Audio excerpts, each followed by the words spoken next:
You're listening to the Options Insider Radio Network, the home of the Options Podcast. For more quality options programs, visit theoptionsinsider.com or search for Options Insider Radio Network in your podcast provider of choice. Listeners can also access all of our programming through our mobile app available in the iTunes and Google Play stores. Select programs are also available via live stream at mixlr.com/options-insider.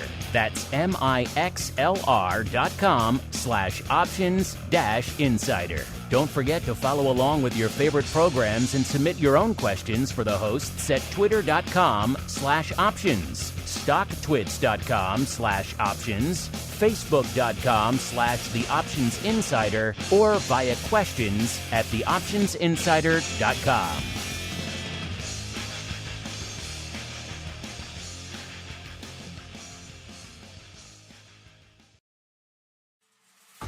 Welcome to Volatility Views, the premier program for volatility traders. Each week, we'll take a deep dive into the world of volatility with in-depth analysis, trading activity reviews, strategy breakdowns, cutting-edge education, and much more. We'll also bring you exclusive conversations with the traders, researchers, and asset managers who are reshaping the volatility landscape. If it involves volatility, then you'll find it on Volatility Views. Are you paying too much to trade options? If you're not trading on public.com, the answer is yes. Public is the only platform where you can earn a rebate on every option contract traded, and that's in addition to no commissions or per contract fees. There's no one else out there paying trading rebates, so you won't find a better deal. Bottom line, if you're paying more than $0 to place an options trade, then you're paying too much. Switch to Public and start getting rebates on every single contract traded, only at public.com. And now, it's time to take a deep dive into the world of volatility. It's time for Volatility Views. All right, everybody. That music means we are back. It is Friday, the Friday of election week. We're all here. We all survived. Somehow we collectively all survived, listeners. No torches and pitchforks. No crazy disputed elections. The one thing we all hope for at the end of the day, whatever the outcome was, that we would at least know what it was by the show time at the end of the week. And that is indeed the case. So that is at least a good thing. Whatever you think of the outcome, at least we know what it is. My name, of course, Mark Longo from theoptionsinsider.com. as well as from the network upon which all of you folks have been binging. Hope you enjoyed the mega binge that we did Tuesday. And I'm surprised I have any voice left. That was nearly 4 hours. Just that alone. A slew, a bevy, a plethora of special guests joined us. So I'm talking to you again, the Vol Views audience. I know there's a dedicated hardcore group. You just mainline the Vol Views. If you're doing that, you missed that too, because that's on the network feed now as well. Talked a lot of Vol. It was almost 4 hours of Vol talk. That's like a 4-hour Vol Views you got just for fun this week. So make sure you check that out. Again, the full network feed. So just go get it wherever you're getting this show. Makes your life a lot easier. You get a whole bunch of cool shows. We talked VIX on everything this week. Talked it on the futures rundown. Vol and VIX was inescapable this week. So if you like your Vol fix, you got to be checking out the full network. And of course, if you want to come back after Vol Views, a little bit of oddities action, you know where to go. theoptionsinsider.com/pro. We had some fun giveaways on that pro live stream, I'm going to say. So if you stick around to the end of that, maybe you get some money in your pocket. That's all I'm saying. They might still be live. So get over there to the feed after you listen to this. Listen to the full 4 hours. And at the end there, you'll have some fun treats, maybe some money in your back pocket for a rainy day. But I digress. Let's go around the horn now and see who's joining us on the old Vol Views program today. First, let's go out to the Southern Volatility Mecca, known as Austin, where we are joined once again by the greasiest of meatballs, Mr. Mark Sebastian. Mr. Meatball, welcome back to the show. How did your election week go, sir? Well, I believe last week, what did I say at the end of the show last week, Mark? I said everything was going to be fine. It's going to be orderly. We'll know who won the next day. And Vol's going to collapse. And what happened, Mark? You were looking at 1441 See, Well, you're yes, looking I would pretty have been good a right little now. higher if I didn't have to use palindromes for all of my vol guesses. But who did that? That was of your own making. You're in a prison of your own design, sir. I know. We all make our own boxes sometime. And we got a whole show to go. Mine Maybe is we'll one of get there. palindromes, but yeah, I mean, vol is collapsing. The S&P is trying. It has tried to bump it to break 6,000 twice so far today. I'm interested to see if it finally breaks through here while we're on the show. All right, we shall see. And also joining us, holding down the UVX hot seat this week, double duty twice in 2 weeks. You may have caught him on the advisor's option last week. Joining us on the UVX hot seat this week, Mr. Zed Francis from Convexitas. Zed, welcome back to Volatility View, sir. Yeah, thanks for having me. I was going to say, do we all have our Spoos 6000 hats so we can put them on sometime during the show? I was just at the SIBO recording one of our shows yesterday with our buddy, Mr. Henry Schwartz. He was talking about how they printed not that long ago, he thought, at Trade Alert, Dow 13,000 hats. That was a big deal. And yeah, we are well past all those levels now. So just a little bit of a frame of reference. And also joining us from, I'm not sure, I think from the hinterlands of Chicago. I think his voice has recovered. He was my Joan Rivers, so he was drinking heavily and smoking heavily during our 4-hour election night extravaganza. Of course, I'm talking about Mr. Russell Rhoads, now holding court over there at the Kelley School of Business. Mr. Rhoads, welcome back to the show. Have you recovered from the election night spectacular, sir? I have recovered. I have been, I think I mentioned that the Kelley School does this thing called a future cast where we run around the state and we talk about what we think is going to happen in the stock market, et cetera. Since the election, I've done 3 presentations associated with that. And I speak to you at this very moment from the studios of WFIU, the NPR station at the Indiana University. Oh, that's why you sound a little bit... I sound pro. Yeah, you sound pro, and you also have that I little kind of hushed NPR tone to your voice. Yes. Oh, it was kind of funny when I first put the headphones on. My voice automatically changed to NPR-like. Greetings from NPR. Producers in here kind of laughing at me on that one as he tears down from the previous show.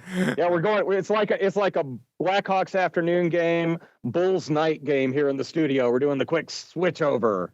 To a little bit of vol talk. So let's get rolling, listeners. It is time for the Volatility Review.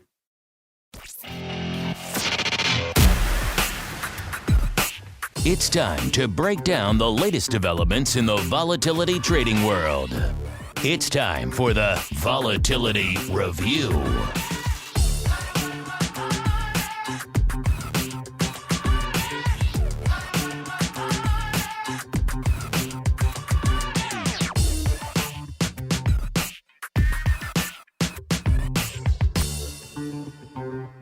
All right, everybody, welcome to the Volatility Review, the portion of the show where we do just that. We break down what's lighting up our tape here to end the week. And as I mentioned, we're kind of in that green. We are just kissing that 6K. Can't quite get there. We'll see if we tick. We're like a handle and a half away as we kicked off the show, listeners. So yeah, they are flirting with it. What if we just immediately turned around and just sold off just an inordinate amount right before we hit that level? That would be pretty darn crazy. But we've seen wilder things. Right now, listeners, the NASDAQ kind of trying to break up all the fun. It's kind of unched out there right now, but it's been to the dark side for quite a bit out there today. Now managing to tick green. We'll see if it could maintain this out there. The S&P, like we said, threatening the 6K level, up nearly 0.5%, about 0.45%. If it gets to 0.5%, it will be north of 6K, so we shall see. And the Dow, that the Flowmaster was just celebrating 13K on his hats not too long ago. 43, almost 44,000 now.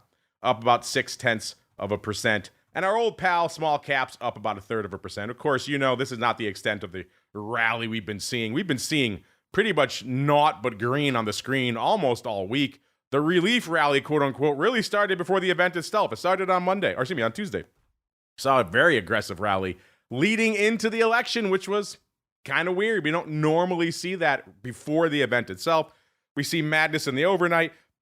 Next day, we usually see some sort of movement in one direction or the other. But leading into the event, a pretty aggressive rally. That was kind of surprising. Then, of course, after the event itself, when we actually knew a decided outcome, the market just took off to the races.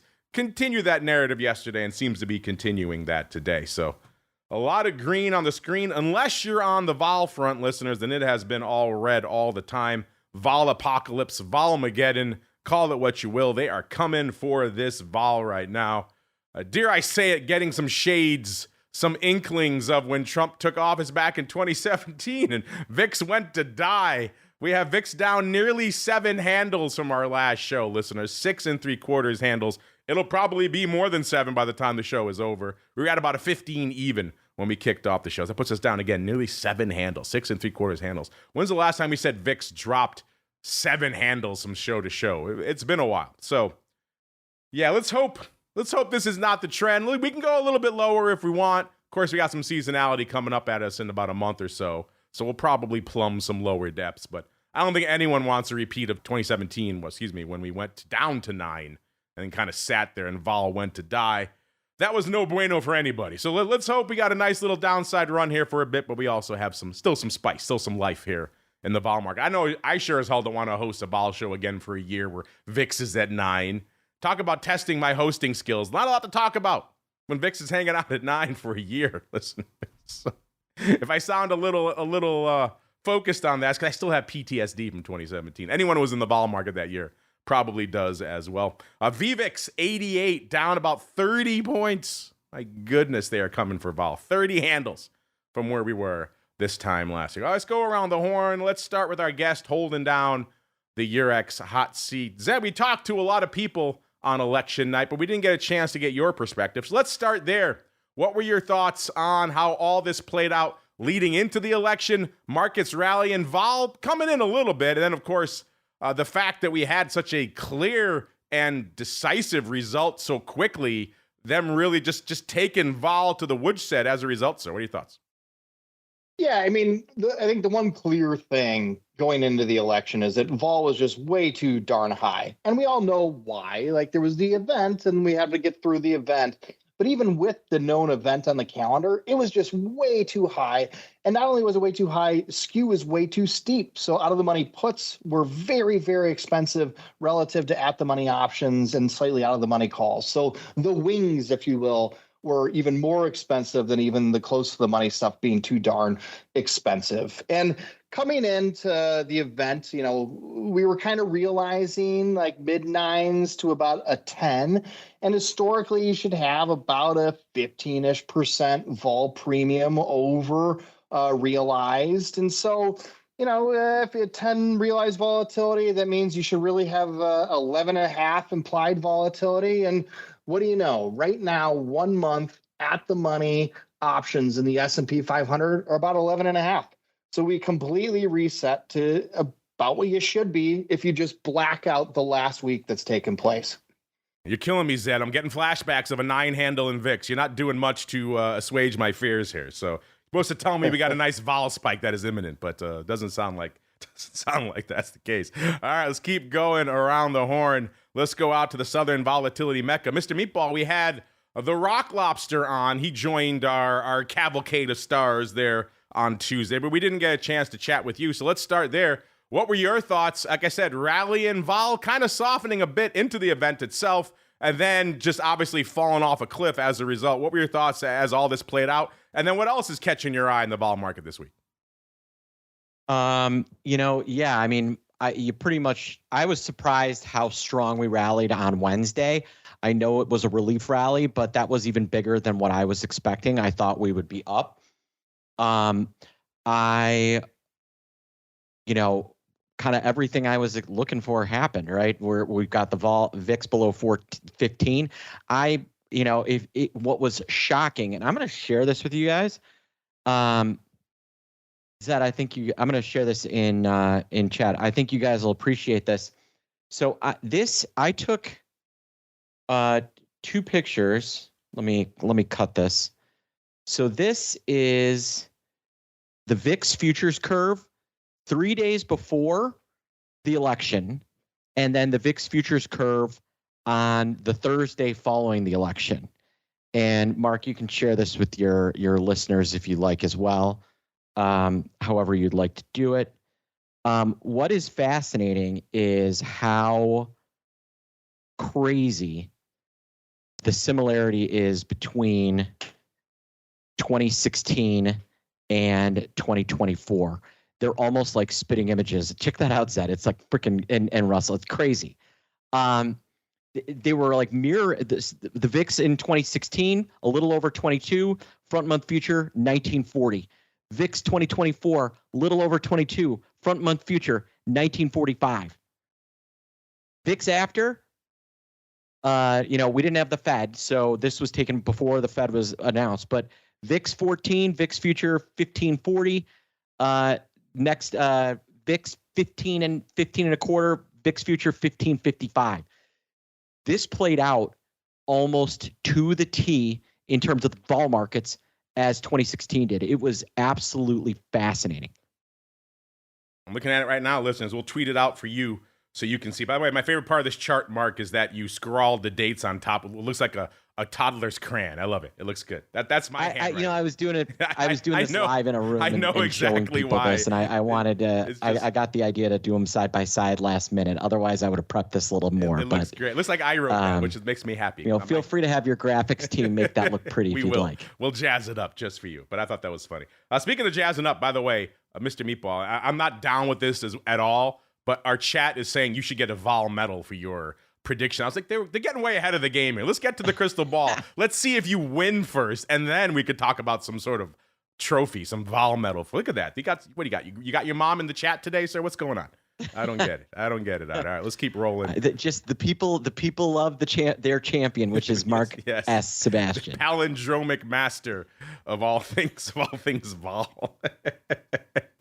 I love how you lament the palindromic thing that you are quote unquote forced to do, yet it was by your own design that you have forced yourself into this box now. So that does crack me up. All right, let's keep on rolling. Let's go out to Mr. Rhoads, who's beaming in with his hushed tones from the NPR studio. Mr. Rhoads, can we get some fresh air on volatility, sir?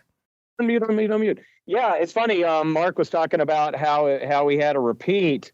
I'm sitting here working on a chart. When we did the Tuesday night thing, I tweeted out at one point when we had a little bit of a lull, talking about what happened in 2016 and that whole overnight price action. I'm putting together a chart that I'm going to overlay that shows the overnight price action in the S&P futures and the November VIX futures and how different it was this time around, where we viewed. Basically, we did a whole year of volatility and stock market performance in an overnight on the election in 2016, and it was like a lot more orderly this time around, where as we saw the trends just looking like Trump was going to win the thing, you saw VIX starting to hit lower levels, and you saw the S&Ps going up. I was kind of expecting at least a little bit of ziggy-zaggy volatility election night. Maybe there would be an indication where one person was ahead and then the other person was ahead. Maybe that's me spending years watching the networks try to make drama out of this thing when it could have been called much earlier and much more straightforward. I'm used to the election drama, and we just didn't get it this time around. Yeah, I was kind of looking during our 4-hour extravaganza for, the futures to have a little bit of action out there, maybe some whipsaw action. We never really saw it. We saw mostly one-sided traffic on the binaries. So, yeah, it was surprisingly one-sided, and obviously the outcome reflected that. So, yeah, very very interesting stuff indeed, listeners. And again, we'll tweet out that chart for you if you want to see it. We'll probably put it in the chat, too, so you folks can see it there. Speaking of charts, let's get out to the chart of the vol surface as it stands right now, not back in 2016 or even right before the election right now. And spoiler alert, listeners, stop me if you heard this one. We are down. We are lower than we were this time a week ago. This time a week ago, I'm looking right now, looks like our term structure going all the way out till July of next year. We topped out at, we hit, and the front future was exactly a 20.00, which is kind of rare. We don't see round numbers too often out there. And the July future was almost exactly there as well. It was at a 19.95. So we were kissing a 20 a couple different times across the board. And obviously the cash was well north of that, nearly a 22. Fast forward to this week, and we are much lower. Obviously the cash much lower, but also that no future, which was at a 20 even last week, now 15.45. So obviously puts it down 4.5. 4.5 points on the week out here. 4.55 to be precise, listeners. And the D's future, which was a little bit north of 19, now down to a 15.80. That puts us down about 3.3 points on the week out there as well. And of course, you go all the way out to July of next year. We were kissing a 20 handle this week. Still frothier, still richer, still juicier, but at an 18.15 right now. That's also all she wrote for upside out here on the vol surface right now, at least for this near-term snapshot that we have here. So we'll start with you, Zed. First off, what are your thoughts on what Mark was just putting down there about the kind of eerie similarities between 2016 and 2024 in the vol surface? And then B, fast forwarding to now, what's catching your eye in a mostly lower term structure, sir? Yeah, no, I think the shift in the vol surface just absolutely makes sense because we had the event and the remaining events that we have coming up in the near term are pretty darn limited. I mean, we're going to probably start getting leaking of potentially policy changes, all that kind of thing, but we're not going to get the meat of that until we get into the next year. So what does 2024 have left in it? And, FOMC meeting in December, it's probably going to be a snoozer, just like yesterday. Maybe the rates market, stirs up a little bit of a scare, but it was just pulling up right here is 10-year treasuries are exactly where they were on Monday close, no 4th. So we had that little, oh, geez, like this is going to mean inflation. And then instantly like, maybe there's some, deregulation. So it's not going to be inflationary. So rates are completely unchanged essentially on the week. So that's at the moment not going to disrupt anything going on. And, the only thing I really have circled on my calendar as a known thing to watch out for is good old NVIDIA. Like that might come back into the conversation on the 20th of this month. But for right now, we kind of have limited events until we kind of get the changing of the guard. And so what's happened to the vol surface really looks like nothing in front of us. We have a little bit of risk premium out in the future. The vol surface looks very correct. Yeah, how crazy is that? We had not just the election this week, but a Fed decision. And you would never have known that the Fed was yesterday. Let's not talk about a nothing burger. I was in the heart of the SIBO recording our show yesterday. And then right as the decision was imminent, you would never know. There were no screens with Fed decision. Everyone was hanging around their barista cafe there, drinking coffee, chatting it up. Nothing even telling you that a Fed decision was imminent like it usually is. So just a very different vibe, obviously coming off the heels of the big event, the big inflection point. Everyone was watching the Fed decision coming in the way that it did, pretty much in line with expectations. Just a total nothing burger there, listeners. So yeah, very interesting stuff. Mr. Rhoads, what are your thoughts, what we're seeing out there right now this week, sir? And also the fact that the Fed just a complete nothing burger this week, sir. I think the most important, or the headline that stuck with me with respect to Powell was when he said that by law, Trump can't fire him. I think that's a dramatic thing that came out of that. That was kind of interesting. Yeah. Didn't Trump say he wanted to put himself or one of his, maybe his Treasury Secretary on the Federal Reserve? Didn't he say that during one of his campaign stops? He probably did. Who knows? Well, I'm really as far as I think one of the other. I'm working on my chart, so I don't know who said what, but I'm kind of in a wait and see mode as far as what is he really going to do. Is there going to be some sort of reality that maybe sets in and he realizes that blanket tariffs on China is not a good idea? Maybe he's going to scale back some of these things. He's not been like that in the past, and I admit that he's one of the few politicians that does everything that he says he's going to do. Hopefully some of what he was saying was rhetoric. We're just going to have to watch what's going on. And honestly, I'm not going to make any big investment decisions until after he gets in there and he's been in there for a few days. I'm just going to, cash don't lose money. That cash doesn't go down that much, or I lose some purchasing power, but whatever. But I'm going to sideline it for a little while and then try to get an idea as to what the best thing to do with him in power is. If ever there was a president who would do something as audacious as mess with the Fed structure and had the mandate to end the two houses of Congress to do it, it would be now with Trump. So it's certainly certainly potentially interesting times ahead. If the questions that were coming at Powell fast and furious, will you step down all these things, if there are any indication, there's probably going to be some turmoil at exactly what role the Fed will play in the future. So interesting. So I know presidents have kind of griped about that for a while, having this effectively external third party dictating such a large part of the economy. They like to take credit for the economy whenever possible. They like to have a little bit more fingers on the wheel, on the control. So I wouldn't put it past him to make a try to do something like that. So I guess we'll see. The first 2 years will be very, very, very interesting to watch from that perspective. Mr. Meatball, sir, the last word is yours. You kind of just tweeted out your chart about 2016 versus 2024. Anything else catching your eye on the vol surface as it's shaping up right now? And what are your thoughts on the Fed kind of coming and going with the whimper, sir? Yeah, I mean, I wasn't surprised. I think they were pricing in a 99% certainty what they were going to do. And, it looks like they're going to lower again in December and then wait and see on January. I was actually, I was taken aback when they asked that question. I thought it was funny, but I guess it's relevant. But yeah, no, Trump cannot fire him, but I believe he can be removed by Congress, is my understanding.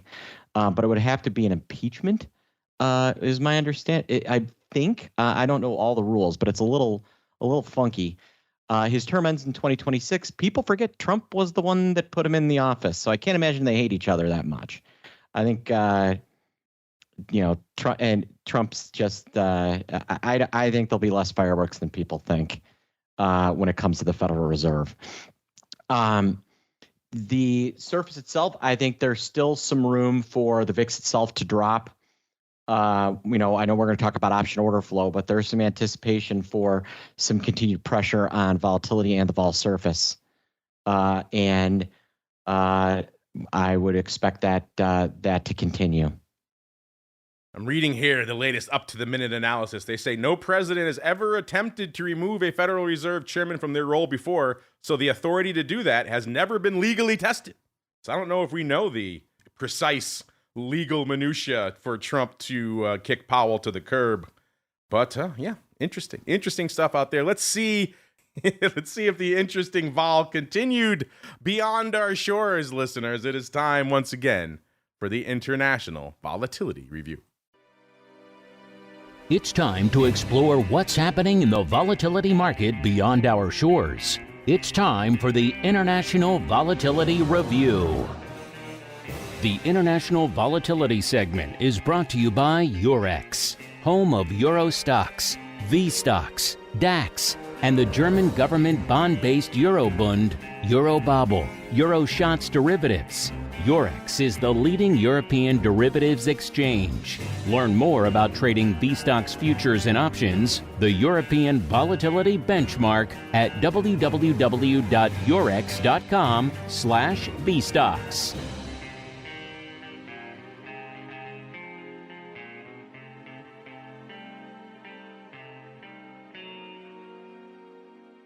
All right, listeners, let's get out there to the international vol landscape. By the way, if you listen to our mega election night extravaganza, we did have some of the international perspective beaming in from Europe as well. And they were obviously very attuned to our election. It obviously has very clear-cut ramifications for them these days, even more so than perhaps usual with everything going on in Ukraine being very much real and very much on their doorstep right now. And a lot of people having questions about how that will play out going forward. If you're having questions about how VSTOXX played out this week, spoiler alert, it is much lower. Down, closing this morning, right around 16 3/4, 1677. That puts it down a little over 4 points, about 4.11 points from where it was this time last week. Now, it's still got a ways to go to kiss that 52-week low it set last December. But then again, if what Zed was saying earlier about not really many catalysts between now and early next year,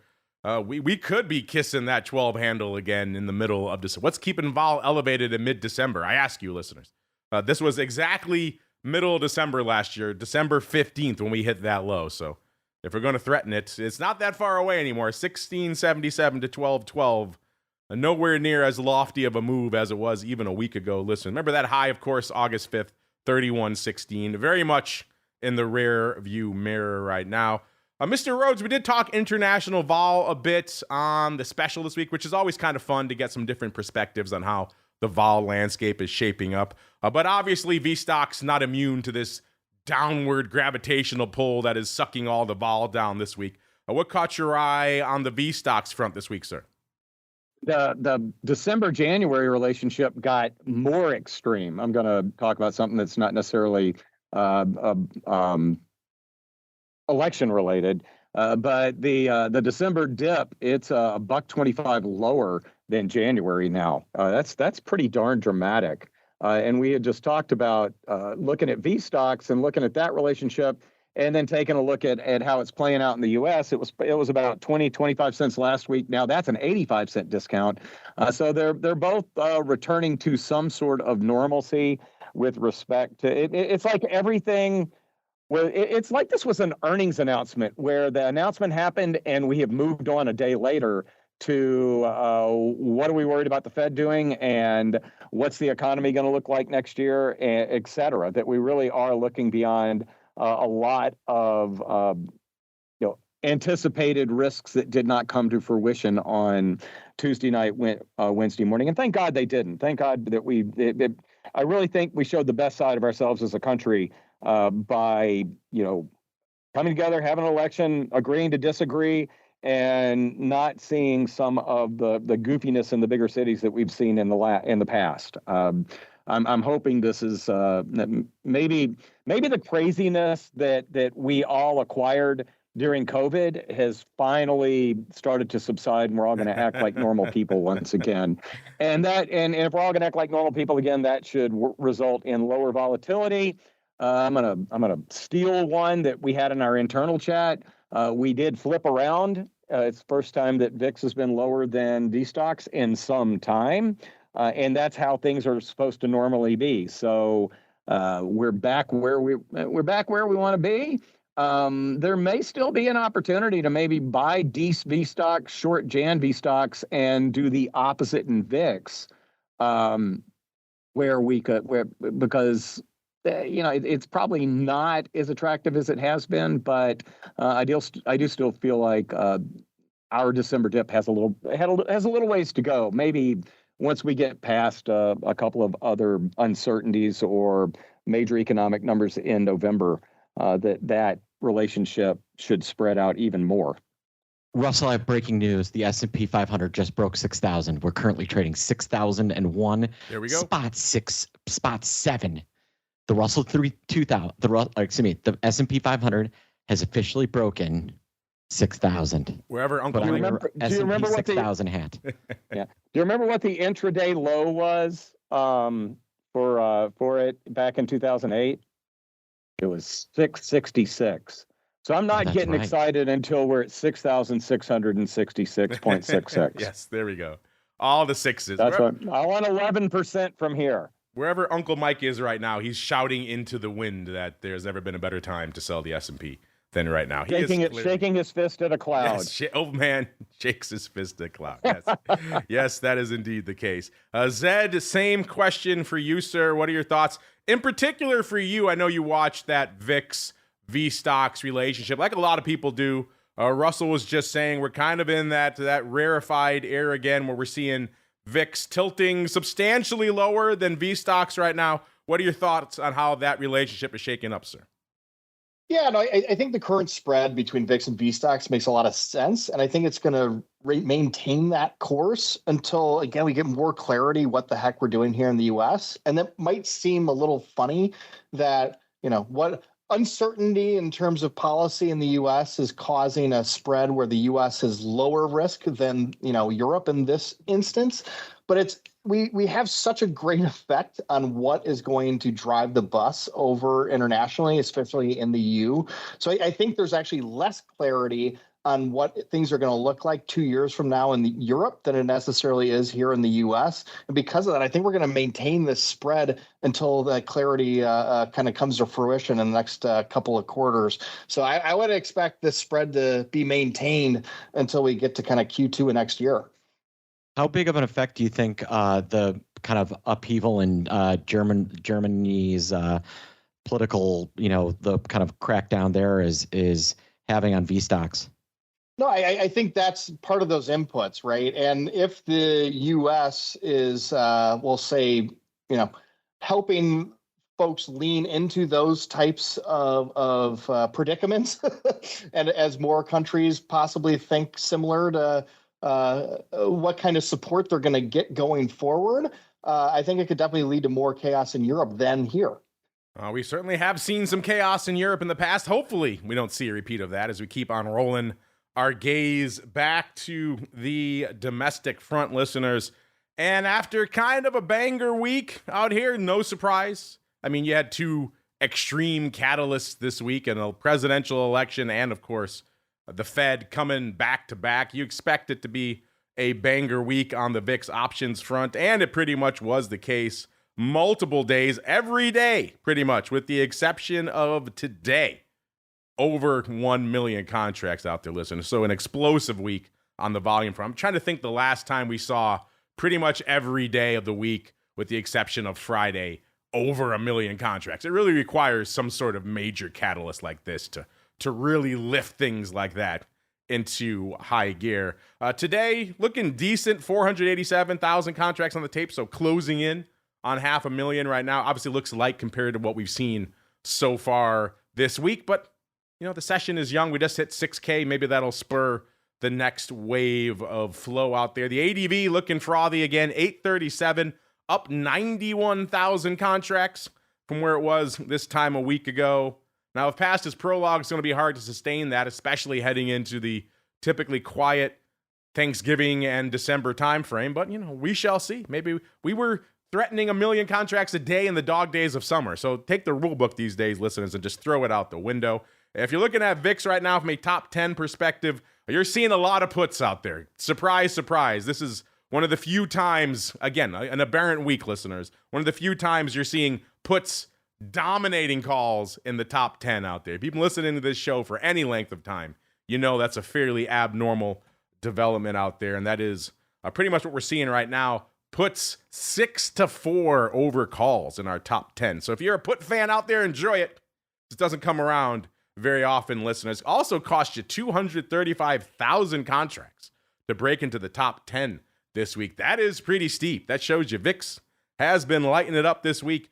That number 10 spot gets you to the Nov 19s. No joy for those, at least for right now, but there's still some life left in them. Number 9, our first of many puts this week, listeners. 243,000 of the D's 15 puts. I'm trying to remember if it was these, or I think it was the 13 puts we were talking about, where maybe those seem like a bridge too far. We were saying just last week. I think I was saying that. So those look a hell of a lot better now, obviously. 13 puts, listeners. Number 8, 269,000 of the Nov 35 calls for number 8. Number 7, 276,000 of the Nov 17 puts. Spoiler alert, those look pretty good. I had a few of those myself this week. Number 6, 288,000 of the Nov 40s, 4Os. Number 5, 300,000 pretty much exactly of the Nov 20s. So it looks like some Nov vertical action. And then pretty much all the rest of our business, listeners, all puts all the time. Number 4, 307,000 of the Nov 16 puts. Number 3, 360,000 of the D's 13 puts. Here they are. It was the 13 puts. So not only have they not taken those off, listeners, they have added some. Number 2, 394,000 of the Nov 14 puts. And the big dog with the bullet this week, 539,000 of the Nov 15 puts. Yes, listeners, 500,000 puts dominating our top 10 in VIX options. Just let that sink in for a while. All you VIX puts defense force out there, just enjoy it this week, because it doesn't come around very often when puts are just running the show out here. And speaking of running the show, he's my Joan Rivers, so I'm legally obligated to toss to him now for a little bit of Russell's weekly rundown. Now, Russell's weekly rundown. Now, Russell's weekly rundown.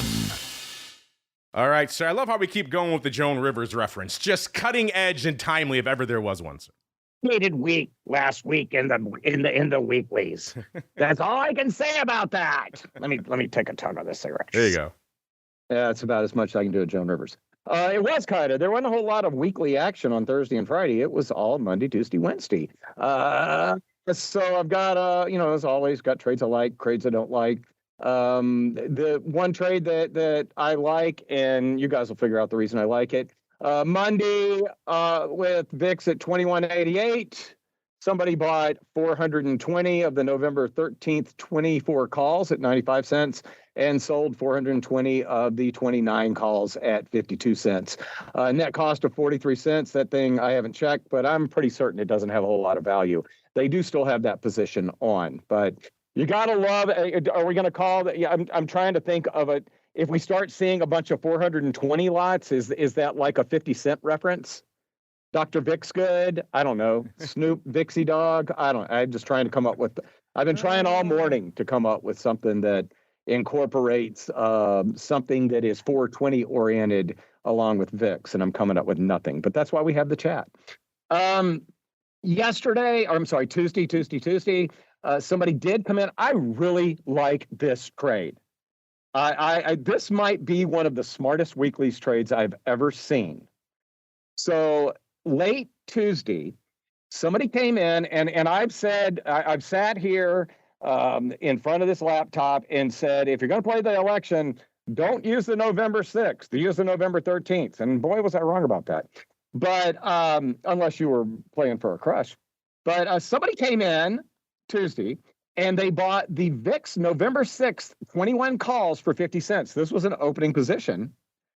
And they sold 122, and they did that for 50 cents. They sold 122. They bought 122, sold 122 of the VIX November 13th 26 calls for 52 cents. So if we had gotten the vol event and those 21 calls had paid off, VIX had gone to 23, 24, and that was what the Wednesday settlement ended up being. I think they would have made money. I think it would have turned out okay. What ended up happening was both options have no value whatsoever, and they put it on for a 2-cent credit, and that's what they're stuck with. But I think that was a really smart trade. That was the smartest. That's interesting. That's the smartest weekly trade you've ever seen. Not people who've made. Yeah, I like that, because if we had if the election had turned into a volatility event, Wednesday settlement may have been some ridiculously astronomical number. And owning those 21 calls that expired, you would have made some money off of those. If VIX went to 40, for instance, it's very possible that the short 26 calls that still had a week to go, that they would have a lower value than the 21 strike calls that were purchased. There's a 5-point spread between those two. But additionally, volatility spike. So if we got in the volatility spike, you get the cash settlement on that option that you own, and then maybe you do something to turn those short 26 calls into some sort of bear call spread or something along those lines. But I think it really makes an awful lot of sense. They were able to put it on for a credit. And the worst case scenario on this trade really is that that VIX had a volatility dump like we did. But if by chance we had gotten the sort of price action that we saw when Trump was elected the first time, you probably would have had an opportunity to monetize that long position and do something to hedge that short position, or be a little patient and wait for volatility to come back down over the next week. So I like that trade an awful lot. I thought that was I like when I look at something and I realize I back into what I think they were doing, and I was like, that was a really good idea. So hats off to whoever did that trade. By the way, Wednesday VRO, the VIX settlement, was 1551. That's what we came in at. That's how long it's been since we had a sub 16 VIX settlement. 3 months. 6 weeks. Okay. I thought it would be in the first half of the year, but back the last settlement in September was a little bit lower than 1550. Somebody did put on an exit trade. This is a trade that I think I had talked about before, where somebody was selling somebody sold the November 13th 19 puts and purchased the November 18th. The November 13th 18 puts. They did that trade for 54 cents about a week ago. They got out of it on Wednesday for at a cost of 97 cents. I feel like at that point, if you're going to exit the trade at 97 cents and the options have another week, I would have left the freaking thing on at least through the Fed. Or maybe I just would have, while, you got 3 cents there. That's all you saved by getting out of the trade early. Settlement would have been $1. So I think I would have stuck with that trade, even though it was a bad trade. Generally, you're supposed to get out of trades when they don't work. But in this case, what's the difference of 3 cents with a lottery ticket that something happens this coming weekend? Yeah, I tend to concur. Also interesting that we settled so low. You're right on VIX this week. I had some, like I said, I had some 17 puts in my back pocket. They were 1 week beyond, which was the way we had kind of been counseling people to go to the election. Don't obviously do it this week, but it turned out it could have worked out decently even this week, which is kind of, I was thinking heading into the election, maybe I was being optimistic, only going a week out. Maybe I needed to go a little bit farther out, a few weeks, maybe a month, but it turned out no one needed to. You were good to go the next day, which is kind of fascinating. Let's run through some of this paper here, listeners. We're already starting to come against it, man. That's what happens. I think we need like a 3-hour show on when we have a presidential elections. Oh wait, we did that this week. It's called our election night special. Go check it out, listeners. Today, like we said, closing in on 500,000 contracts right now. The big dog today, 102,000 of the 13 half puts.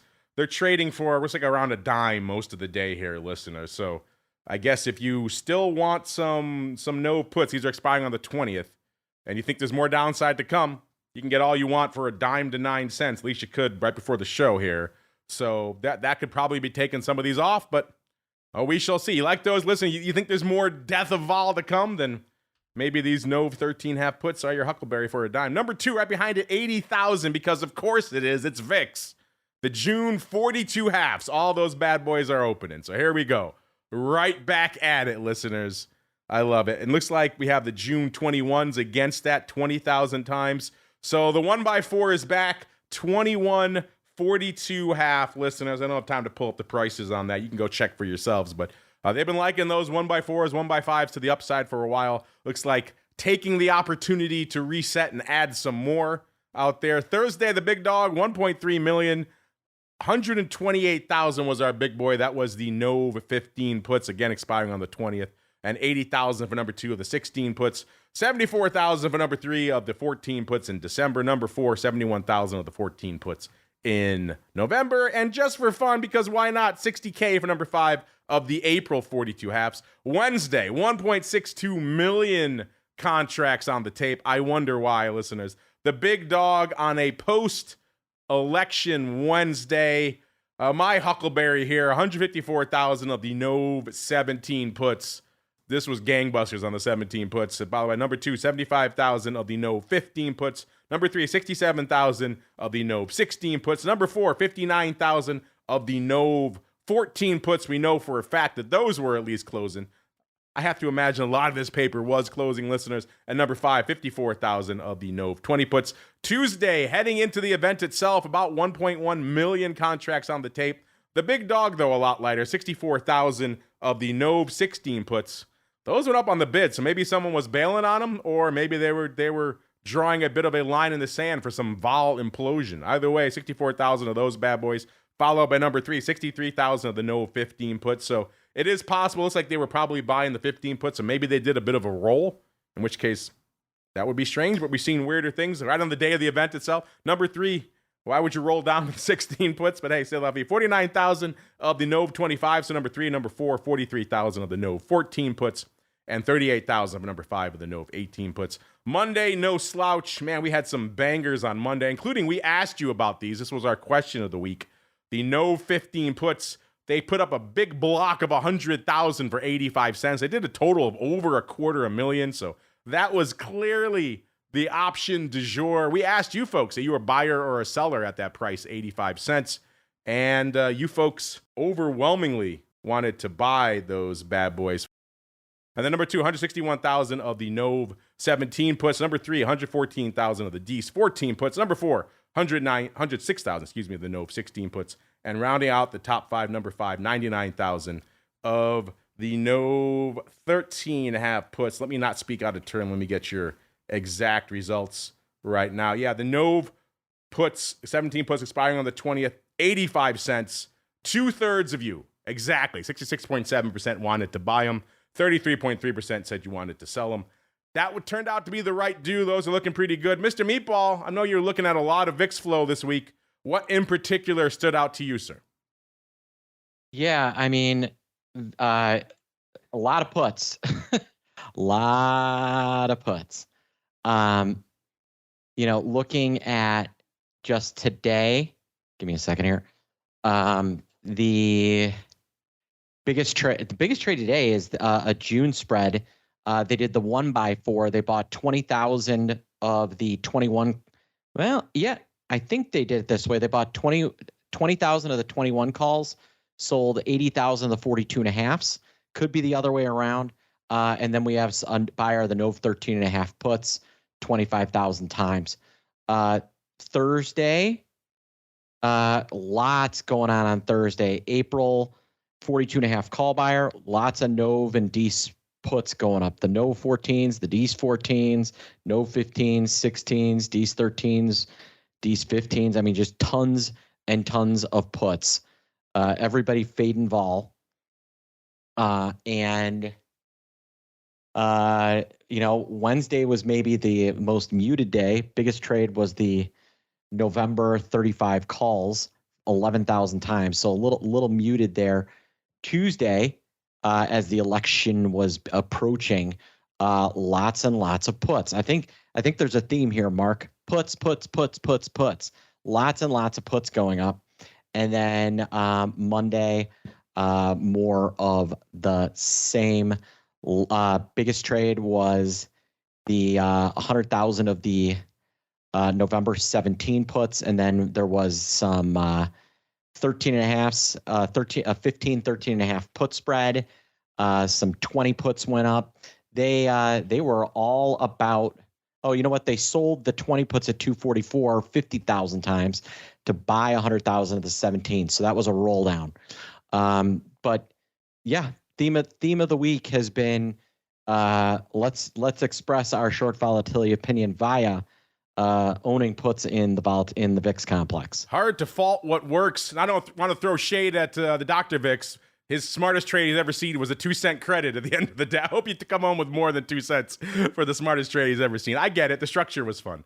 But in a week like this, you didn't have to be that smart to make a decent amount of money on the vol space. You just literally dust off the oldest playbook in the book, listeners, and it worked pretty well. That also is reflected out here in the inverse vol front.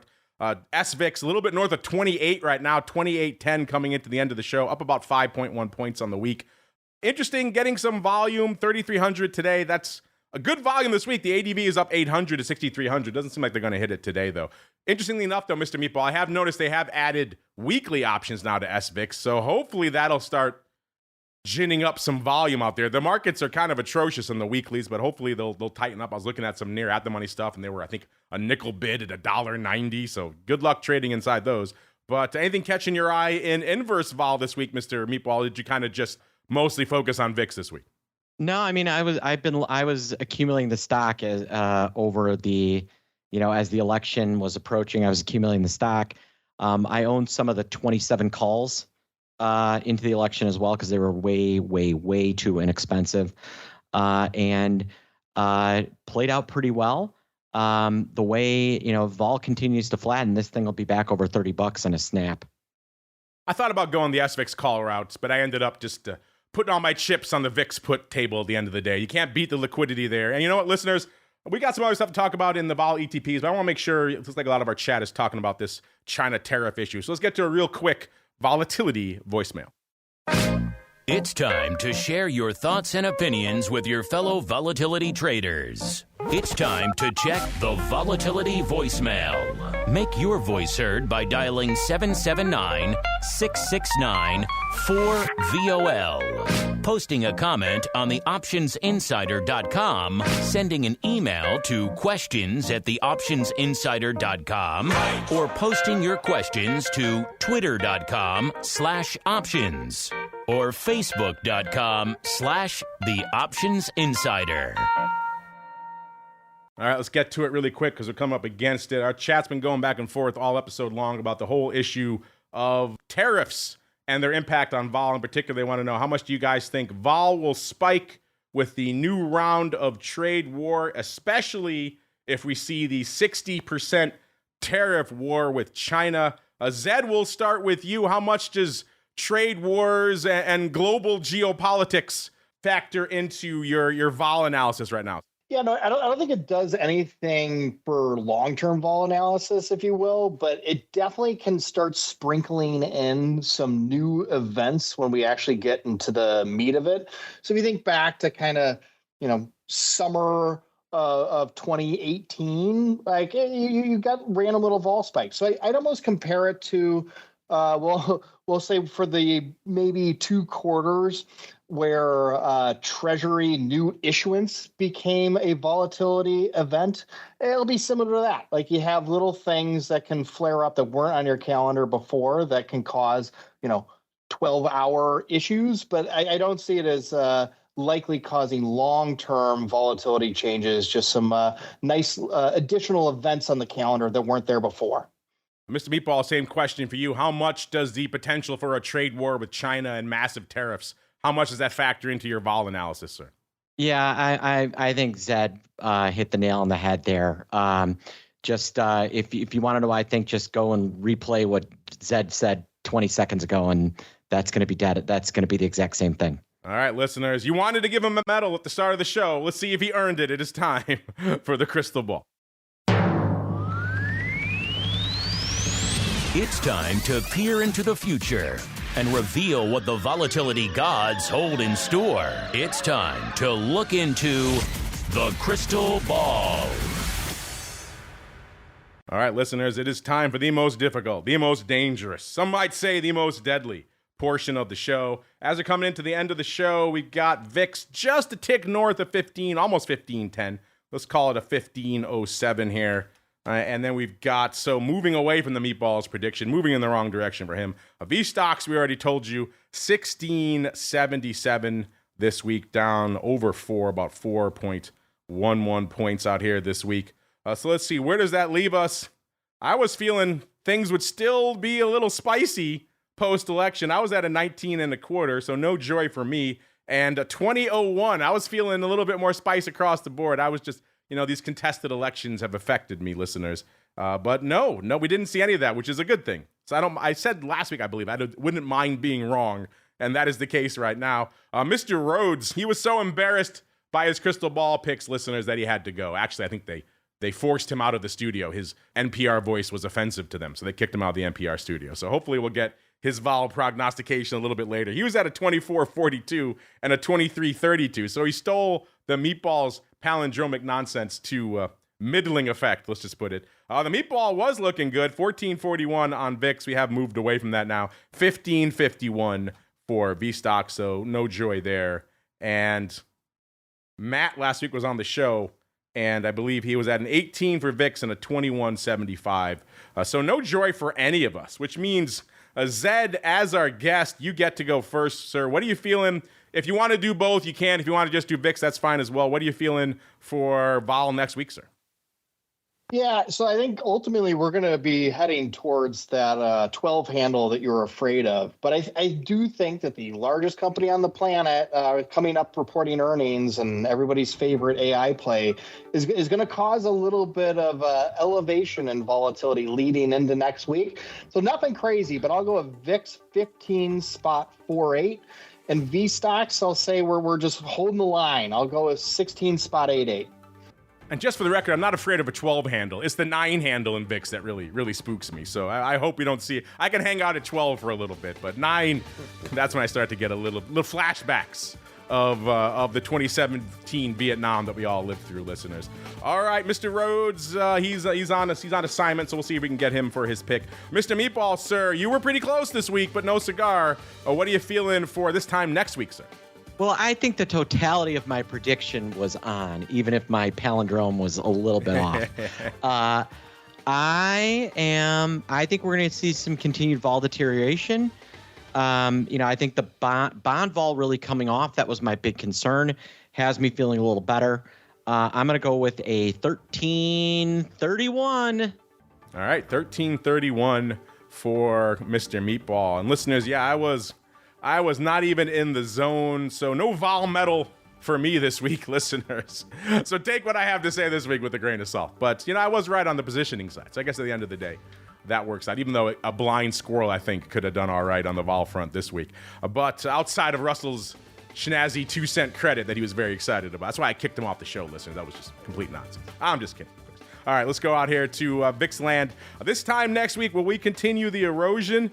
I got to say, I was kind of thinking somewhere around the meatballs, well, actually not the meatballs, Zed's level of close to 15.5. So I'm stuck now going last, which means I have to go higher or lower to be the charitable person that I'm feeling. So I'm going to say, 15.25 in VIX this time next week. And for VSTOXX, Zed, you're killing me here. I'm going to say 16.35 for, I need to be better next time, listeners, then I get to go first. All right, listeners, that is your vol market for this week. On the VIX front, Meatball 13.31 to the downside. Zed and I hanging out pretty close to the same level, 15.25 and 15.5.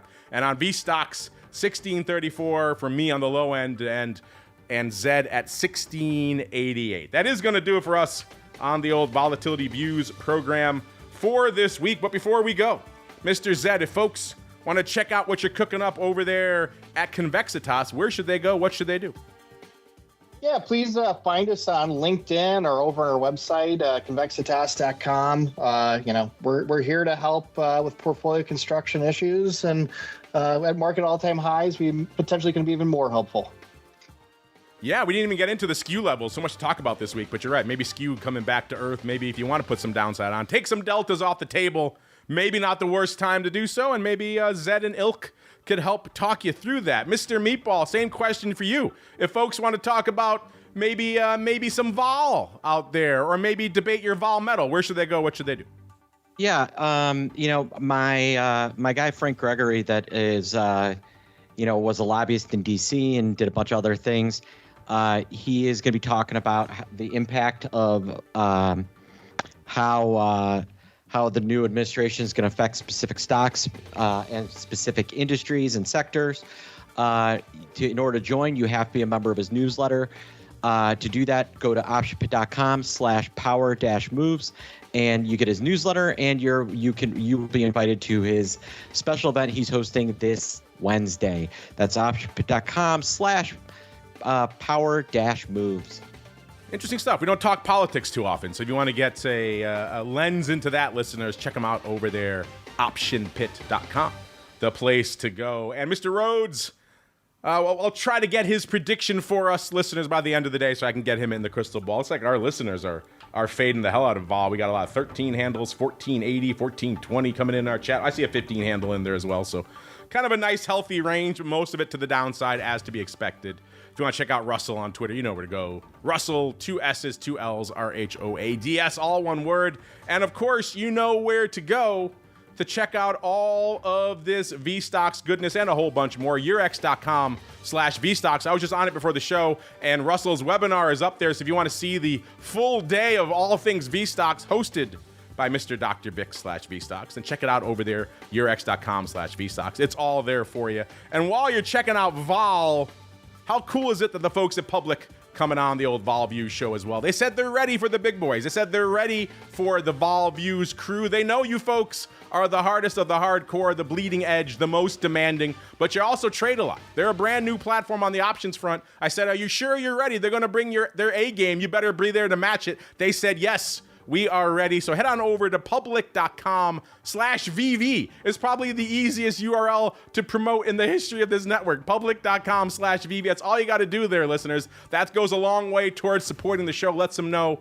you're coming from VolView, so you keep getting these shows that you've loved for well over a decade out there. It's literally the easiest thing you could do to support the network. While you're there, kick the tires and light the fires. Maybe you get paid to trade some VIX options. Not the worst thing in the world. And you know what? Do you have some vol tools you like? Maybe they don't have them. Guess what? they're really responsive to our listeners. That's why they're all over our shows on the network. They love hearing from you folks. So give them your feedback. Tell them, hey, I love this. I would like to see you add this. And guess what? They'll probably do it. It's pretty cool. Public.com/VV, the place to go to kick the tires and light the fires. That's going to do it for us on the on-demand side this week. I want to thank all of you who joined us. If you're hanging out in the pro, just hang out. We'll be back in a little bit to talk all the madness of Nove 17 puts and everything else over there coming up on Options Oddities. If you want to check that out for yourselves, you're not part of the pro yet. What the heck are you doing?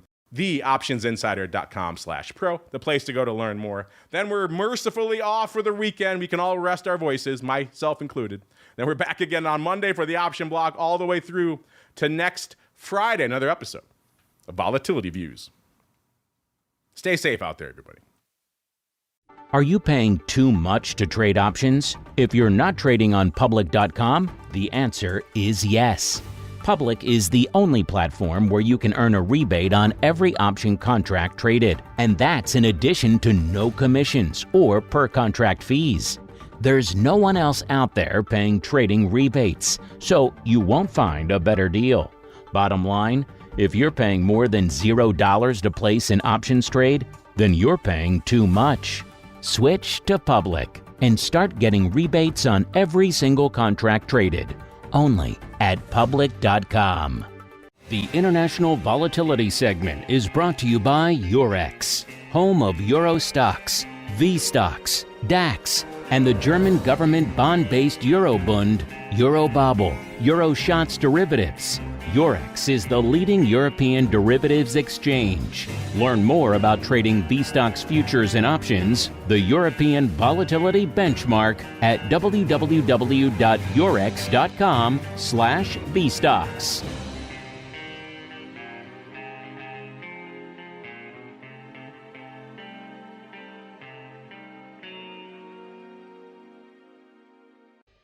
You're listening to the Options Insider Radio Network, the home of the Options Podcast. For more quality options programs, visit theoptionsinsider.com or search for Options Insider Radio Network in your podcast provider of choice. Listeners can also access all of our programming through our mobile app available in the iTunes and Google Play stores. Select programs are also available via live stream at mixlr.com/options-insider. That's mixlr.com/options-insider. Don't forget to follow along with your favorite programs and submit your own questions for the hosts at twitter.com/options, stocktwits.com/options, facebook.com/theoptionsinsider, or via questions at theoptionsinsider.com.